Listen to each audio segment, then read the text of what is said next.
Hey everybody, it's Mr. Worden here. Got a quick tutorial for you guys on just how to get your conclusion and analysis paragraph set up. So for starters, you got to make sure you got your spreadsheet done first. Got to get the data table and the scatter plot. In our data table, just real quick check too that you've got unit labels in parentheses and that it's a pretty descriptive header. Averages and precisions are going to typically carry the same unit labels as your dependent variable. Make sure that formatting and rounding looks good, that you got percentages on the percent error.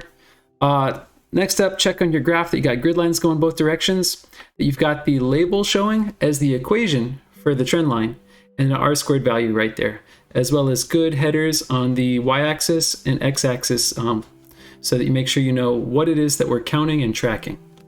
Double check too that you got all 4 tabs done. We are going to go at a pretty quick pace through all 4 of these analysis and conclusion paragraphs.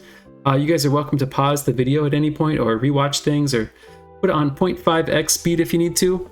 Or if you're just looking for that one piece of information you're missing, you're welcome to run it on 2x. That's all good. All right. Hey, before we get going, just a reminder what it is we're trying to accomplish. We're looking for the last 2 paragraphs in a lab report. One paragraph called the conclusion basically is the answer to the question. So this answer, it's going to have a topic sentence that is straight up just, if we're using a linear function, what is the rise over run, which should be our dependent variable compared to our independent variable, which is, what's happening between those 2 factors that we investigated. And the slope of that oftentimes will be an excellent way to answer the question. So we're going to put the slope in a sentence, making sure we get unit labels after the number so that it sounds good and people understand what information we're communicating. We're also going to talk about the way those 2 things are related, getting into some more details on the correlation type. And then we're going to just discuss our model, which we developed. Might work great over a certain range, but if we test that out in other areas, like more extreme cases or some other setting, who knows if that's still working and still true. So that's what the validity over range has to do with. We got an example paragraph here you're welcome to check out, but of course we're going to go through about 4 examples here in just a sec. We're also, of course, making a analysis paragraph. And in this, what we're looking for is the quality of the answer. Is our data reliable? Is our data consistent? Do we think we're getting it right? Error that we do identify, which we should be able to using statistics or the graph, what do we think the sources of that are? If we did this experiment again, how could it be better? And last up, anything else that's worth talking about. So let's jump back over. Let's see, we got our spreadsheet. I have already cut and pasted the data tables and the scatter plots over. Of course, when you turn in a lab report, you're only turning in the document. You're not turning in the accompanying spreadsheet as well. And I've got reminders of the bullet points and examples I just talked about at the top of this too. So if you want to review that, that's fine. All right, in this first experiment, where it looks like we're testing out more and more light bulbs. We are checking how many volts it takes to power them. And overall, things are looking pretty good. Here's our scatter plot. More light bulbs. Yep, takes more voltage. Not a surprise. And more electricity for more stuff. So we're going to start out with the topic sentence. More light bulbs in series takes increasing voltage. And now we need to use that slope number in a sentence. So let's go with that 0.79. Increasing voltage. How many much more volts? Let's see. Takes 0.79 volts per light bulb more. Okay, important things to unpack there. Volts is my y-axis unit label. Light bulbs is my x-axis unit label. A slope is a ratio of y over x, rise over run. So you can see them right here. If you got a good graph, you can go this per this, individual light bulbs. And at that point, I also mentioned more so that we know that this is an increasing slope. It's an uphill function. There we go. All right. The correlation, that means the relationship between the 2 things, is positive. That means uphill. More of one goes with more of the other. Strong. How do we know that? Our R-squared value is close to 1. And the R-squared value is a way of evaluating how close are the dots to the line that we're trying to use as our model.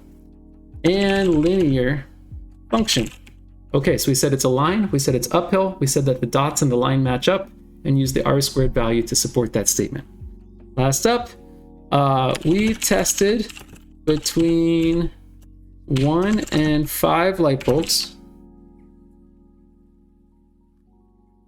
but it seems okay to extrapolate. Extrapolate means check the data that's kind of farther out there to many more light bulbs with this model. I mean, that line and dot correlation seems pretty solid, and I don't see any reason why until wires start getting hot and melting and stuff, why you can't just keep that going. Yeah, that should do it. We got our main 3 sentences. Let's just recap that one more time here, just a sec. Oh, just kidding, not that one, this one. Okay, so we did the slope and intercept from the graph. Actually, we haven't talked about the intercept yet. We're going to save that bit of info. We did talk about the correlation type and strength, and we discussed the range over which we think the results might be valid. All right, jumping on to the analysis now. All right, for this one, I want to go look at the raw data. I don't just want to look at the graph. That's only part of the picture. I'm looking for consistency, and our name for consistency in science is precision. So this measurement, and this measurement, they were all supposed to be the same, but they weren't. First time I got 1.52, then I got 1.56, then I got 1.48. We're using a standard deviation calculation to get this value. A half the range calculation is also acceptable. And yeah, plus or minus 0.04. Okay, that's pretty small, right? And how small is it compared to this number? That's the point of the percent error. This is the thing that gives us, is that error big or small in this context? Like 0.03, that's bigger, right? Than a lot of these. Like this 0.03 is bigger than that 0.03, but it counts as a less total error proportional to the value we're looking at. So we can talk about either of these two things. In both cases, things are looking pretty good, except for right here at 8.2% or 0.35 volts. We need to think about this. So jumping back, that's going to be my topic sentence for the analysis. The margin of error appeared to be pretty good at, what was it again? Less than 2.6% or less than 0.04 volts.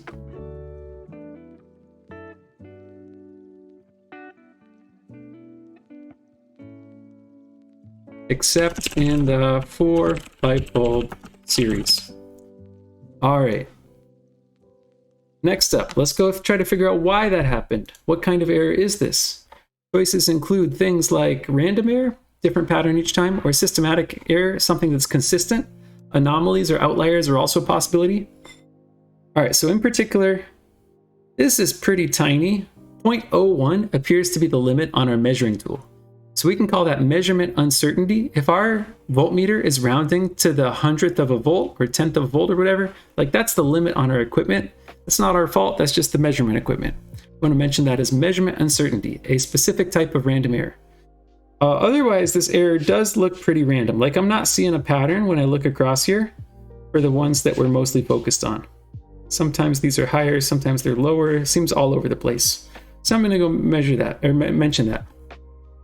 Most of this error seems random.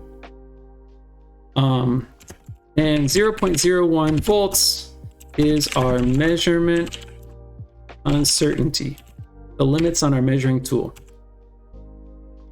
Okay, now let's go to that big error. The 4 light bulb deal right here. Remember, our pattern is supposed to be that every additional light bulb costs us about 0.79 volts. From here to here, that's happening.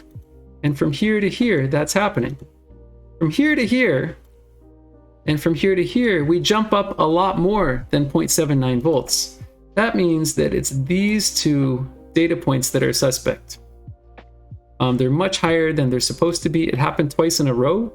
And then on the third trial, which I'm assuming got run consecutively, it seems to have been fixed. That's what's making this number so big, and our precision value is higher. So let's go just mention we identified something's up on the first and second trials. For the 4 light bulb tests, the first and second trials are much higher than expected, leading to a larger 0.35 volt, or was it 8.6, 6.8, something like that? Let me check. 8.2%. 8.2% error. This may have been a systematic That's a type of error, opposite of random, problem that was fixed by the third trial. Or could be, well, no, that's pretty much probably the thing we're going to suspect here.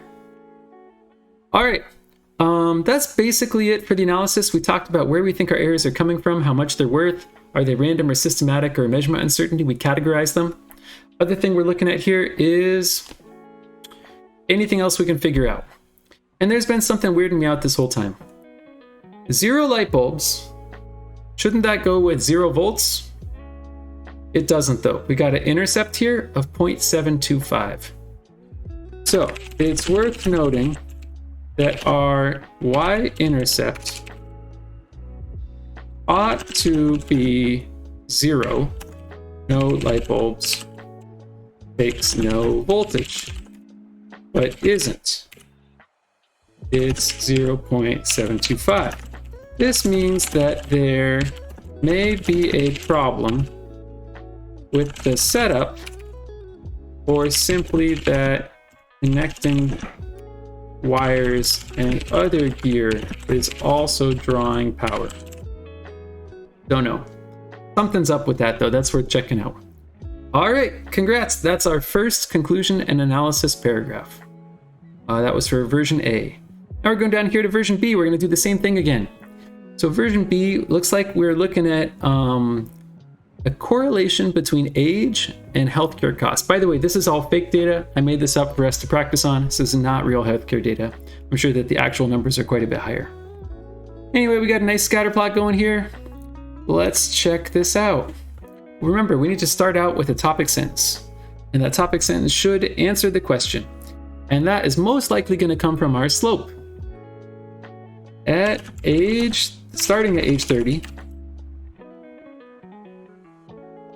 healthcare costs are $3646 on average and rise at a rate of 76. Okay, now remember, a slope is a rise over run, and every number we put in here needs a unit label.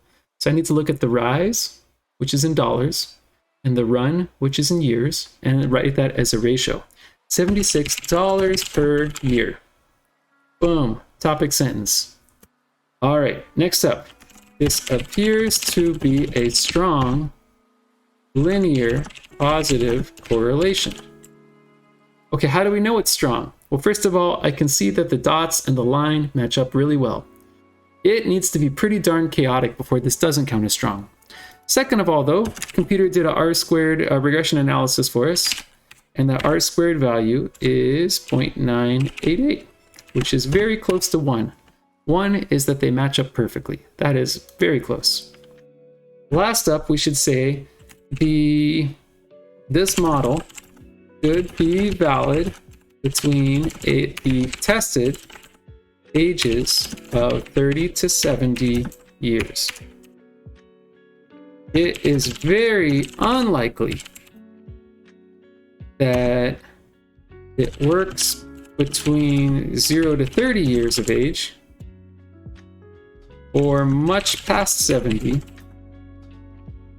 due to childhood or end of life costs being much, much greater. Just like we know that infants are expensive, and we know that in your last year of life you may rack up some gigantic bills.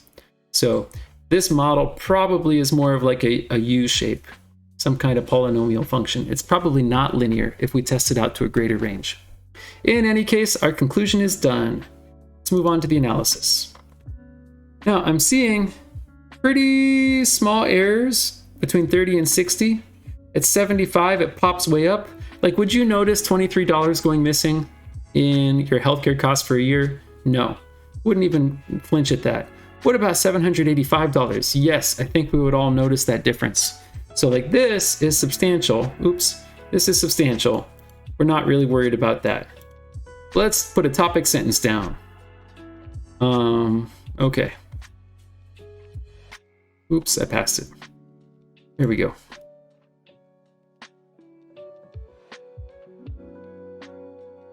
Between ages 30 to 60, precision was good at under $170, or what was it, 2 point something percent? 2.4%. But at age 75, ooh, typo, this should be 75, my bad.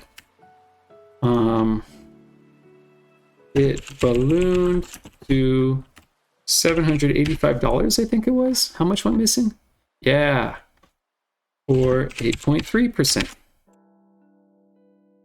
Okay, now why? Let's go stare at this for a little bit. So health plans studied the annual cost in dollars of groups of 100 people. Okay, so this is already 100 people averaged together. That is generally going to help our precision. They sampled 3 different regions. Okay, big deal, different regions. This is not as tightly controlled as we would like. Remember that a controlled variable is something you keep exactly the same so that you get good, consistent results.